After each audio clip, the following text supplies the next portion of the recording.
From Las Arenas to Portugalete.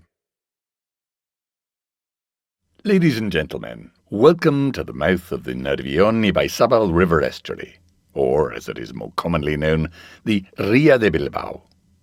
So, what is an estuary?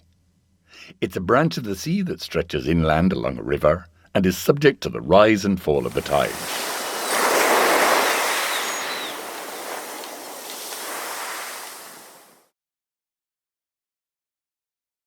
De Portugalete a Santurtzi.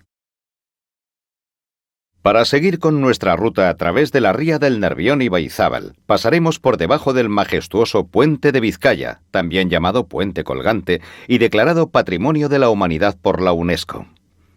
Aunque más tarde hablaremos del puente en profundidad, permítanme informarles sobre algunas anécdotas y curiosidades.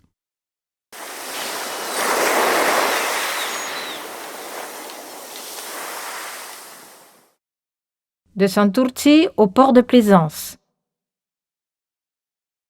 Avant de quitter le superbe port de Santurtzi pour prendre peu à peu le large, nous tenons à vous faire une dernière recommandation. Comme vous pouvez le voir, l'embouchure de la Ría de Bilbao offre un paysage singulier où se mêlent les évidences de ce qui fut en son temps un estuaire naturel.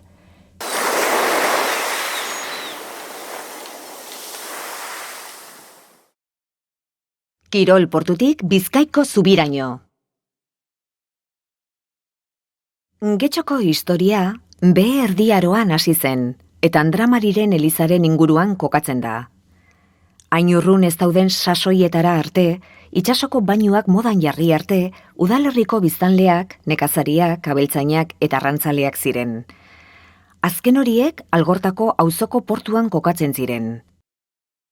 Eta hementxe amaitzen da Abrako badiaren itsaseremu paregabe honi egindako bisita. Ona beti izango zarete ongi etorriak.